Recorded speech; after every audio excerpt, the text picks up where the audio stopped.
A graça e a paz do Senhor Jesus, amém? Amém. Você pode aplaudir o Senhor mais uma vez? Oh! Somente Ele é digno de toda honra, de toda glória e de todo louvor.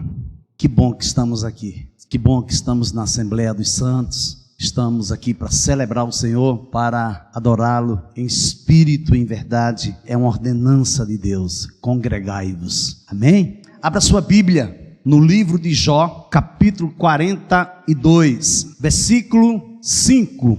Eu te conhecia só de ouvir, mas agora os meus olhos te veem. Vamos orar. Querido Deus, amado Pai, bispo e pastor de nossas almas, nos rendemos a Ti. Nos aquietamos diante de Ti. E em nome de Jesus Cristo, Teu Filho amado, te pedimos que Tu venhas, Senhor, falar aos nossos corações nesta noite, como Tu tens falado todas as vezes que nos colocamos diante de Ti. Fala, Deus, fala, Senhor, aquilo que Tu queres falar, aquilo que Tu queres revelar. Em nome de Jesus, amém. O benefício da dor, isso mesmo, o benefício da dor.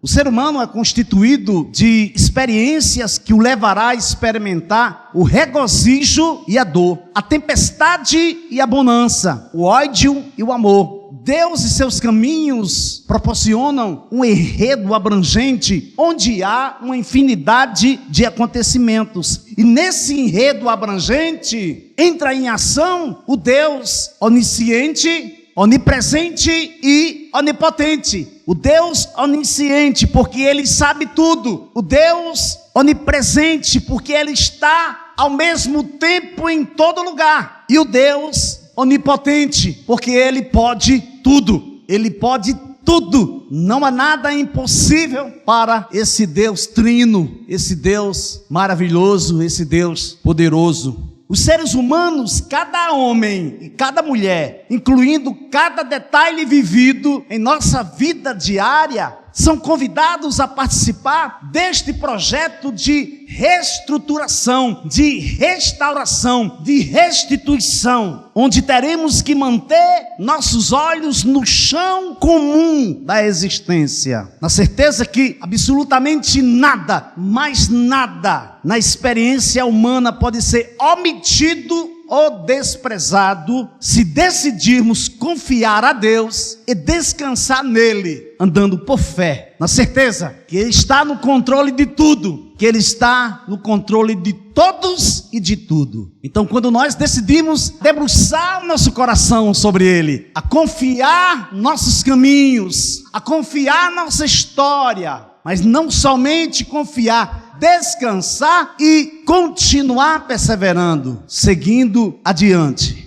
Amados, não estranhem o fogo que surge no meio de vocês, destinado a pô-los à prova, como se alguma coisa extraordinária estivesse acontecendo. Pelo contrário, alegrem-se na medida em que são coparticipantes dos sofrimentos de Cristo, para que também, na revelação de sua glória, vocês se alegrem, exultando. Primeira carta de Pedro, capítulo 4, versículo 12 e 13. Conjunto de sensações físicas dolorosas, geralmente intermitente. Mas o que é intermitente? Onde há um intervalo, mas este intervalo ele é desigual. De dor para dor, de experiência para experiência, de tempo para tempo, de tribulação para tribulação, nós iremos sentir dores sintomáticas diferenciadas umas das outras. Então, por isso que essas dores físicas, essa sensação de dor física, geralmente intermitente, que leva a uma sensação emocional ou psicológica que causa sofrimento. Isso chama-se dor. Isso chama-se dor. A dor invoca emoções e fantasias, muitas vezes incapacitantes, que traduzem o sofrimento, a incerteza, medo da incapacidade, da desfiguração e da morte, preocupação com perdas materiais e sociais. São alguns dos diferentes componentes do grande contexto, dos traços que descrevem a relação do doente com a dor. Feliz é o homem que persevera na provação, porque depois de aprovado, receberá a coroa da vida que Deus prometeu aos que o amam. Tiago, capítulo 1, versículo 12. Então, o primeiro ponto que eu quero ver com você, do benefício da dor, é uma ardente expectativa. Jó, capítulo 1, versículos 7 e 8. Então o Senhor perguntou a Satanás: de onde vem? Satanás respondeu ao Senhor: de rodear a terra e passear por ela. E o Senhor disse a Satanás: você reparou no meu servo Jó? Não há ninguém como ele na terra. Ele é um homem íntegro e reto, que teme a Deus e se desvia do mal. Por que uma expectativa ardente? Porque os nossos sofrimentos atuais, as nossas dores, as nossas lutas, as batalhas que travamos dia após dia, não são comparados com a glória que em nós há de ser revelada. Vou repetir: o problema que você está passando hoje, a adversidade que você enfrenta, a dor que você está sentindo, seja ela de que espécie for, de qual vertente seja, não se compara com a glória que há de ser revelada na sua vida. A natureza criada aguarda com grande expectativa que os filhos de Deus sejam revelados. Romanos capítulo 8, versículo 19. O Deus onisciente inicia o diálogo que levará a Jó a ser provado e dá o mais excelente testemunho do seu caráter. Tremendo. O diálogo de Deus, esse diálogo que Deus inicia com o próprio Satanás, vai fomentar a partir daí uma prova para Jó, que ele vai ter a oportunidade de demonstrar na prática um testemunho excelente do seu caráter. Como é que está a sua vida? Que testemunho você tem dado do seu caráter? O que Deus tem falado para você? Você tem compreendido e se submetido? Qual é a excelência da tua vida para com Deus? Não é o sofrimento que nos perturba, é o sofrimento não merecido que nos abala. Vou repetir novamente: não é o sofrimento que nos perturba, mas o sofrimento não merecido que nos abala. Quase todos nós, durante nossos anos de crescimento, tivemos experiências em desobedecer nossos pais e recebemos a punição pela desobediência, pela transgressão. E quando a disciplina apontava para um erro, para algo que fizemos, e reconhecemos que desobedecemos aos nossos pais, que erramos, há um senso de justiça, há um sentimento de justiça. Se eu errei, eu fui disciplinado porque eu mereci. Meu pai me disciplinou, minha mãe disciplinou. Poxa, mas eu pisei na bola, eu merecia. Ele falou que eu não fizesse aquilo e eu fui lá e fiz. Então fui disciplinado. Mas para nossa surpresa, quando crescemos, nos deparamos com outra realidade. Olha como é forte isso: que não existe correlação verdadeira entre a quantidade de erro que cometemos e a quantidade de dor que experimentamos. Não há correlação verdadeira. Eu sofro porque eu errei, ou eu errei, por isso estou sofrendo. Não há uma correlação verdadeira. Mas por quê, pastor? Porque, para surpresa maior nossa, é quase sempre o oposto, acontece quase sempre o oposto. Eu faço o que é certo porque eu compreendo o que é certo eu fazê-lo, então eu faço, eu ajo naquela direção, me preparo para receber o benefício, para o reconhecimento.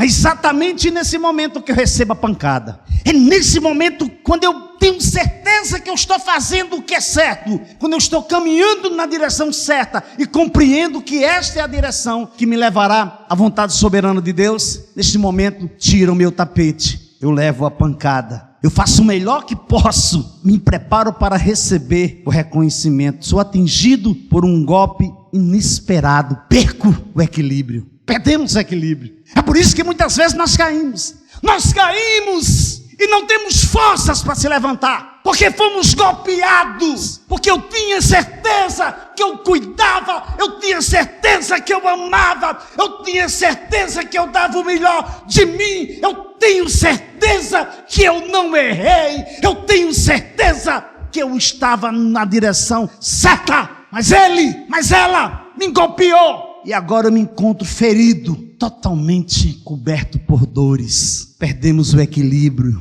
e caímos. Suposto amigo de Jó, o que ele vai dizer? Olha as palavras dele, aparentemente são palavras coerentes, são definições que de fato acontece nos atributos invisíveis de Deus, mas preste atenção na fala dele, e o que nós vamos ver lá na frente. Quanto a mim, isto é ele falando para Jó, ele faz falando para Jó, ele diz, quanto a mim, eu buscaria Deus, e a ele entregaria a minha causa. Ele faz coisas grandes, inescrutáveis e maravilhas que não se podem contar. Vai chover sobre a terra e envia água sobre os campos, para pôr os abatidos no lugar alto, e para que os enlutados se alegrem da maior ventura. Jó capítulo 5, versículo 8 a 11. É esse tipo de sofrimento que primeiramente nos confunde e depois nos ofende. Você já se deparou num contexto desse? Um sentimento que confunde você, mas aparentemente parece que ele só faz confundir. Só que logo em seguida você percebe que ele feriu você, e por mais que você não queira, você se sente ofendido, ofendida.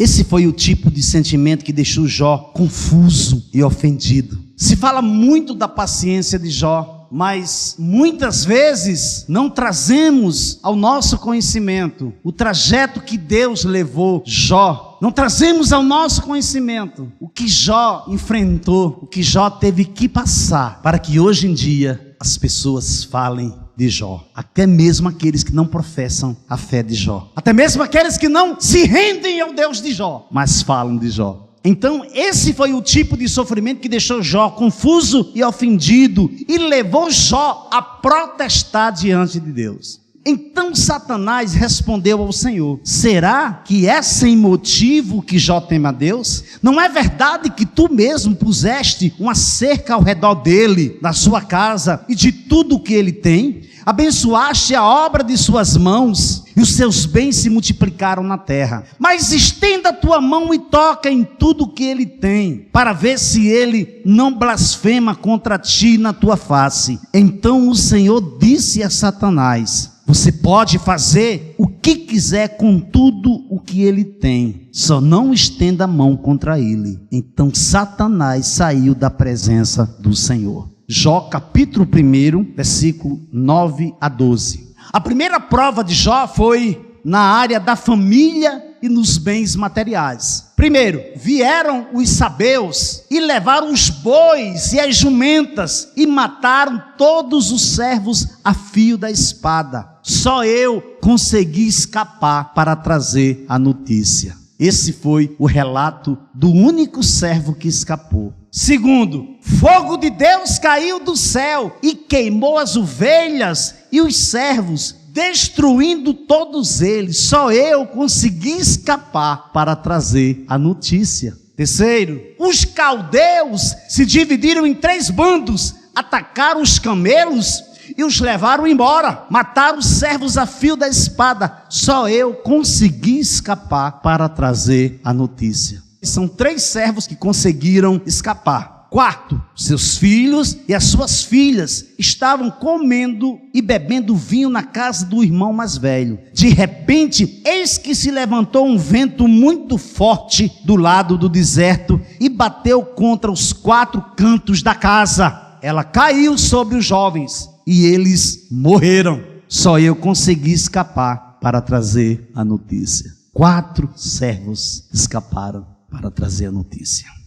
Então Jó se levantou, rasgou o seu manto, raspou a cabeça, prostrou-se em terra e adorou. E disse, nu saí do ventre de minha mãe e nu voltarei. O Senhor o deu e o Senhor o tomou. bendito seja o nome do Senhor. Tudo isto Jó não pecou, nem atribuiu a Deus falta alguma. Jó capítulo 1, versículos 20 a 22. Jó estava atento ao seu Deus. Jó estava atento a um Deus que ele sabia que era poderoso, a um Deus que ele sabia que podia tudo. Então ele estava atento, tanto nos dias bons, quanto nos dias maus. Jó se apresentava fielmente, cumprindo suas funções de sacerdote dentro da sua casa. Como você tem se apresentado dentro da sua casa? Você tem realizado o seu papel de sacerdote? Você tem realizado o seu papel de sacerdotisa? Você realmente tem evidenciado a vida de Cristo dentro do seu lar, na sua escola, quando você está com seus colegas, quando seus pais não estão vendo você, quando ninguém está vendo você, e você sabe o que você está fazendo, e você pensa que Deus não sabe, e você pensa que Deus não vê, mas Deus vê, Deus sabe. E Ele sabe exatamente o que está acontecendo com você. Só que existe algo muito, mas muito pertinente, algo muito importante. Nós não escaparemos da lei da semeadura. Não escaparemos. O que plantarmos, colheremos. Jó percebia, olha como é sério isso aqui, olha para cá, ó. Jó percebia a raiz do pecado no coração do homem. Jó conhecia a revelação redentora. Ele sabia que não há remissão de pecados sem derramamento de sangue sacrificial. Jó sabia que não existe, que não há remissão de pecados sem derramamento de sangue sacrificial. Por isso é que Jó fazia holocaustos ao Deus Todo-Poderoso, embora fossem símbolos da expiação messiânica do pecado. Era também um ritual de consagração. O que tem afligido você? O que tem te perturbado? O que tem te tirado do sério? O que tem te tirado do eixo? O que tem deixado você inquieto? Você sabe, Deus também sabe. Que tipo de dor você tem enfrentado? É uma dor merecida? Você fez algo e você concorda, aceita que você está sofrendo porque você fez um mal a outra pessoa, ou porque você fez o que você não deveria fazer? Hoje você está pagando o preço, ou você tem a consciência que a dor que você está enfrentando, ela é imerecida? Tenha certeza de uma coisa: existe um benefício na dor. Soa até estranho aos nossos ouvidos, mas se nós não soubermos passar pelo tempo da dor, nós não chegaremos no tempo da bonança, nós não seremos restaurados, nós não seremos reestruturados, não serão restituídos os anos de paz. Não, precisamos perceber, precisamos sempre ter a percepção de voltar para o Gênesis, como nós estamos vivendo em um tempo apocalíptico. Mas se nós esquecermos do Gênesis, da nossa origem, falharemos, seremos fadados ao erro, ou quem sabe até a derrota. Amém, igreja? Amém. O que você tem dito para Deus? De que maneira você tem enfrentado a sua dor? Então Satanás respondeu ao Senhor: pele por pele, um homem é capaz de dar tudo o que tem pela sua vida, mas estenda a mão, toca nos ossos e na carne dele, para ver se ele não blasfema contra ti na tua face. Então o Senhor disse a Satanás: você pode fazer com ele o que quiser, mas poupe-lhe a vida. Eu quero dizer nesta noite a você: a sua vida pertence a Deus. A sua vida, o diabo não tem domínio sobre ela. A sua vida pertence ao Senhor. Só que você precisa entender que existe um processo, que dentro desse processo existe um propósito, e que este propósito, que este plano, ele não será frustrado. Você precisa terminar bem o que você começou bem. Aleluia. Você pode aplaudir o Senhor Jesus esta noite. A segunda prova de Jó foi a saúde. Satanás feriu Jó com tumores malignos, desde a planta do pé até o alto da cabeça. Capítulo 2 do livro de Jó, versículo 7. Deus confiava na integridade de Jó. Agora, uma coisa que não quer calar nesta noite: Deus confia na sua integridade para com ele. É o próprio Deus que apresenta Jó. Satanás feriu Jó com tumores malignos, desde a planta do pé até o alto da cabeça. Versículo 7 do capítulo 2. Depois Jó se encontra sentado em cinza, com um caco de barro raspando suas feridas. Versículo 8 do capítulo 2. Então a mulher dele disse: você ainda conserva a sua integridade? Amaldiçoe a Deus e morra. Versículo 9 do capítulo 2. Você sabe qual foi a resposta de Jó? Eu creio que quase todos aqui sabem, porque é algo conhecido, é algo que rompeu barreiras. Mas eu tenho também certeza que nós ainda não atingimos esse nível para darmos uma resposta semelhante à resposta de Jó. Você fala como uma doida. Temos recebido de Deus o bem, porque não receberíamos também o mal. Em tudo isto, Jó não pecou com os seus lábios. Versículo 10 do capítulo 2. Segundo ponto. O primeiro ponto foi uma expectativa ardente. Segundo ponto, evidências da graça de Deus. Jó 42, a partir do versículo 1. Então Jó respondeu ao Senhor e disse: bem sei que tudo podes, e nenhum dos teus planos pode ser frustrado. Tu perguntaste: quem é este que sem conhecimento encobre os meus planos? Na verdade, falei do que eu não entendia, coisas que são maravilhosas demais para mim, coisas que eu não conhecia. Disseste: escute, porque eu vou falar. Farei perguntas e você me responderá. Eu te conhecia só de ouvir, mas agora os meus olhos te veem. Aleluia. É importante perceber que Jó não aceitou seu sofrimento com resignação. Ele não se conformou. Pelo contrário, Jó não deu ouvidos aos doutores e filósofos da sua época. Ele foi buscar uma segunda opinião. O que é que Deus tem para dizer para o seu coração nesta noite? Cuidado com o que você está ouvindo. Cuidado com as opiniões alheias. Só você e Deus sabe do que você precisa. Talvez nem você saiba até que ponto você aguenta, mas Deus sabe. Ele conhece a tua estrutura. E tem mais: quando você não puder mais, Ele mandará o escape, porque Ele é teu Deus, porque Ele te escolheu, porque Ele tem cuidado de você, porque Ele jamais falha, porque Ele é o general de guerra que nunca perdeu uma batalha. Aleluia, Senhor. Jó apresentou sua causa diante de Deus e em sua presença se queixou de seus sofrimentos sem meias palavras. É isso que nós não entendemos. Por que às vezes, infelizmente, a gente se depara com um irmão ou com uma irmã murmurando? Porque elas ou eles não entenderam que nós podemos e precisamos ser sinceros para com Deus, apresentar as nossas queixas, ao invés de abrir o coração e vomitar para Deus o que está acontecendo, o que está passando na sua alma. Ele sabe, mas Ele quer que você testifique com as suas palavras. Ao invés disso, nós começamos a usar de meias palavras e caímos na esparrela da murmuração. Diferentemente de Jó, Jó não usou de meias palavras. Ele não usa de meias palavras. A importância do testemunho de Jó é pelo fato de que ele sofreu da mesma forma que nós sofremos, nas áreas vitais da família, da saúde e dos bens materiais. O Senhor disse a Jó: aquele que contende com o Todo-Poderoso poderá repreendê-lo?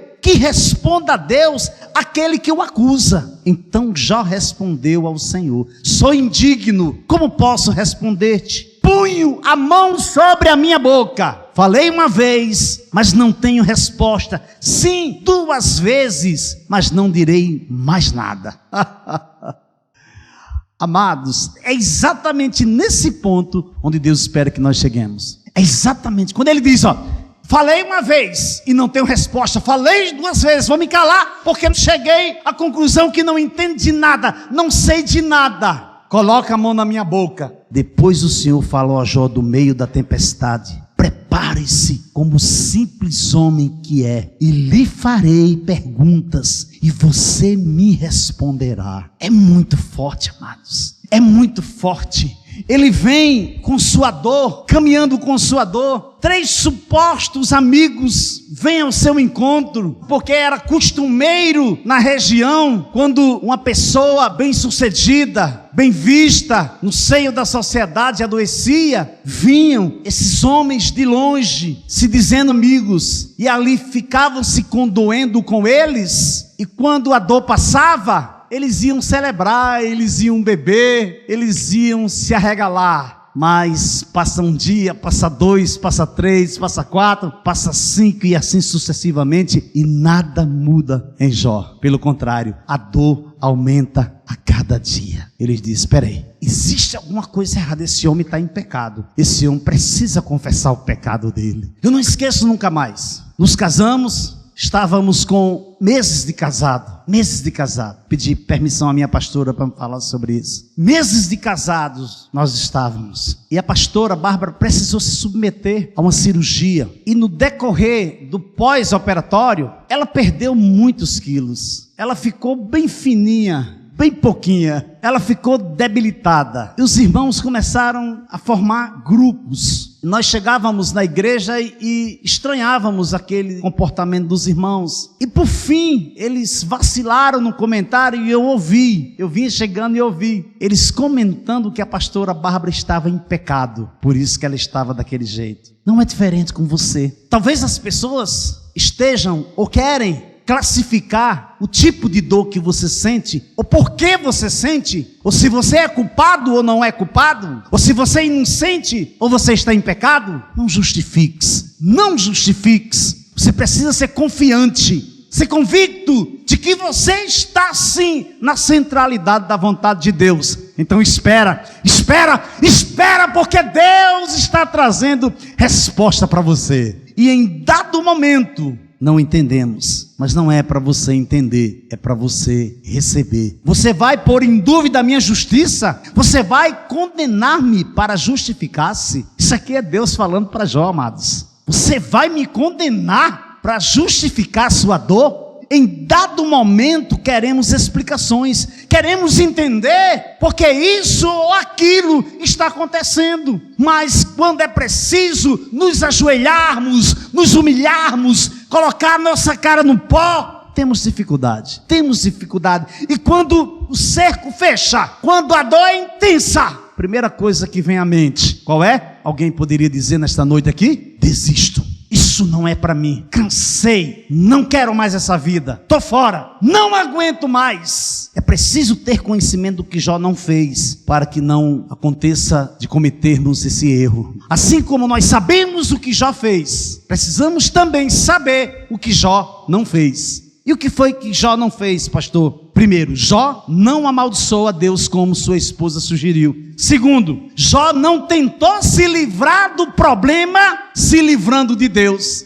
É incrível, amado. Isso retrata algo na sua mente ou salta aos seus olhos referente à igreja contemporânea? Jó não tentou se livrar do problema se livrando de Deus. É o que muitos fazem. Pedimos e pedimos. Jesus diz: pode pedir e dá-se-vos-á. Batei e... Aí Tiago diz: tu pede, mas pede mal, porque pede para os teus próprios deleites. Precisamos ajustar. Mas pedir o que, pastor? Pedir aquilo que está intrinsecamente ou que está correlacionado com a vontade de Deus para a sua vida, para a minha vida, para a nossa vida. Terceiro, Jó não explica seu sofrimento.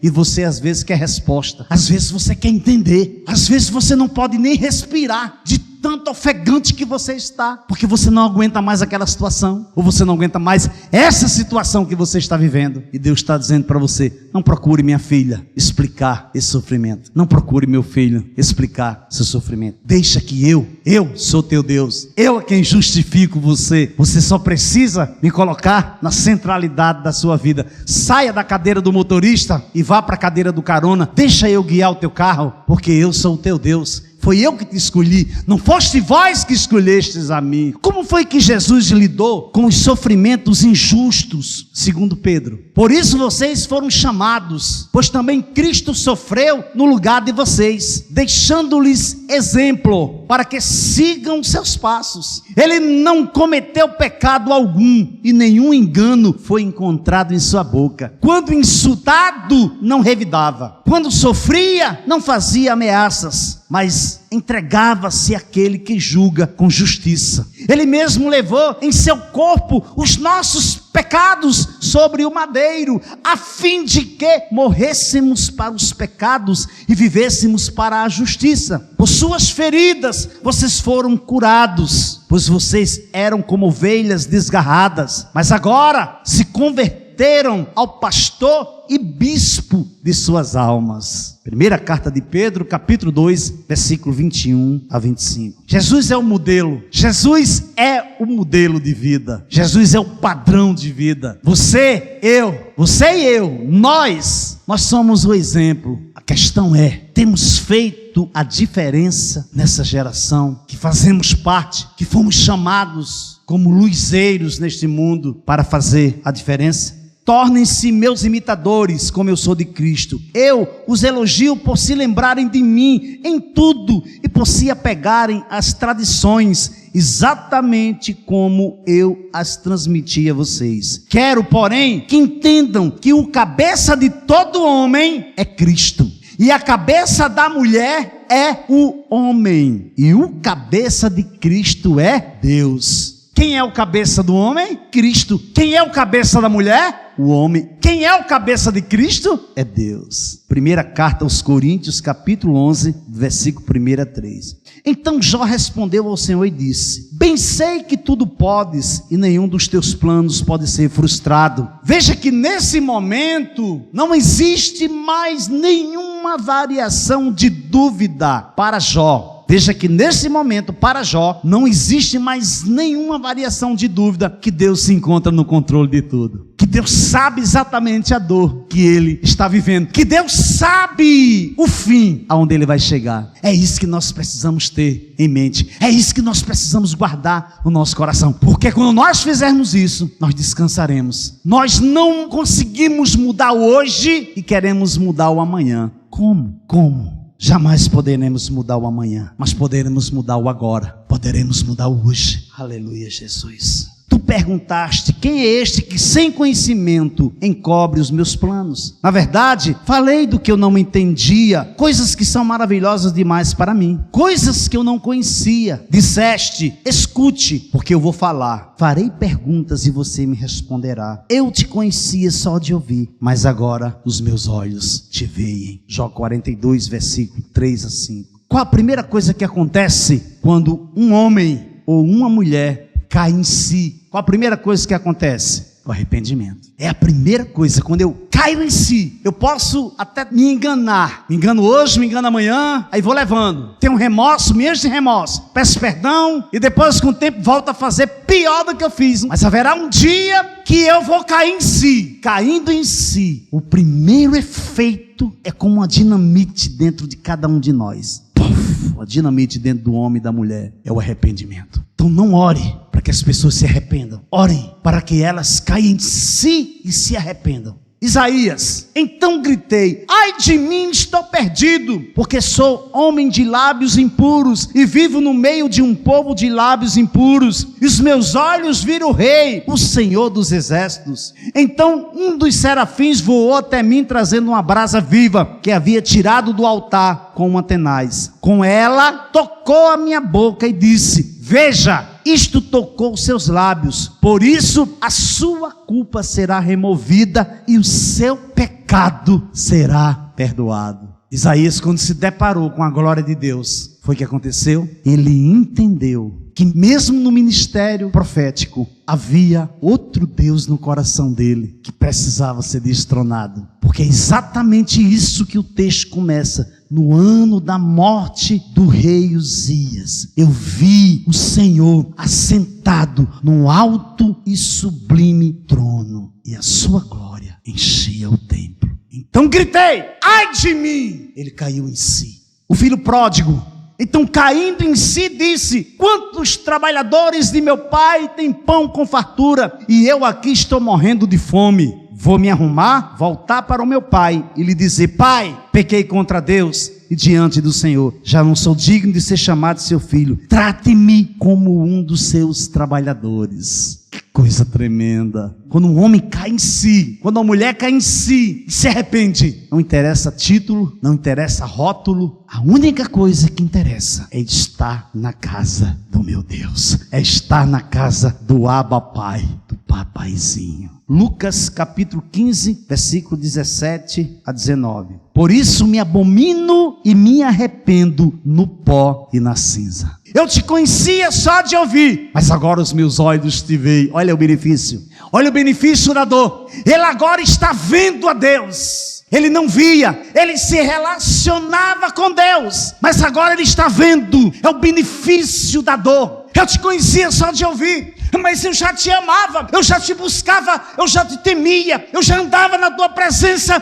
Eu te conhecia só de ouvir, mas agora os meus olhos contemplam o Rei da Glória. Aleluia, aleluia. Quando ele tem essa revelação, ele diz: por isso me abomino e me arrependo no pó e na cinza. Jó 42, versículo 6. Conclusão. Versículos 7 e 8 do capítulo 42. Depois que o Senhor falou essas palavras a Jó, o Senhor disse também a Elifaz, o temanita: a minha ira se acendeu contra você e contra os seus dois amigos, porque vocês não falaram a meu respeito o que é reto, como o meu servo Jó falou. Agora peguem 7 novilhos e 7 carneiros e vão até o meu servo Jó. Ofereçam holocaustos em favor de vocês. O meu servo Jó orará por vocês e eu aceitarei a intercessão dele, para que eu não os trate segundo a falta de juízo de vocês, porque vocês não falaram a meu respeito que é reto, como o meu servo Jó. Você entende? Porque aquelas palavras de Elifaz se apresenta como uma pessoa que tem conhecimento dos atributos de Deus. Na realidade, Deus agora está dizendo que o que ele falou, que o que ele declarou durante todo o percurso da dor do seu servo não foi reto. Se não é reto, não é justo. Se não é justo,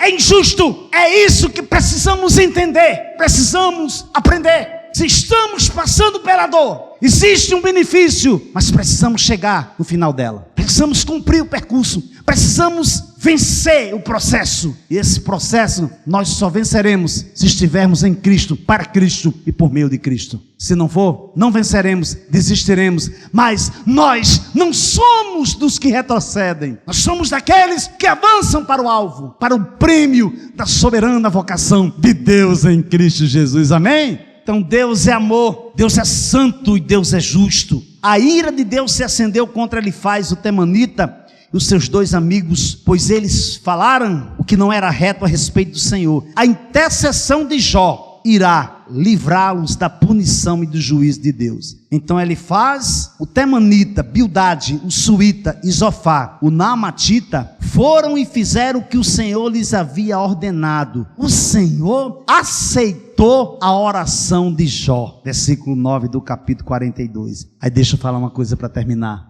A misericórdia de Deus, em conjunto com a sua oração e a intercessão diante do trono da graça, pode salvar muitas vidas. Não se ire, não tente tomar o lugar de Deus e fazer justiça com as suas próprias mãos. A vingança cabe a Deus. Ele é quem nos justifica. O Senhor restaurou a sorte de Jó quando este orou pelos seus amigos, e o Senhor lhe deu o dobro de tudo o que tinha tido antes. Jó 42, versículo 10. O benefício da dor. Amém? Você pode aplaudir o Senhor Jesus? Aleluia!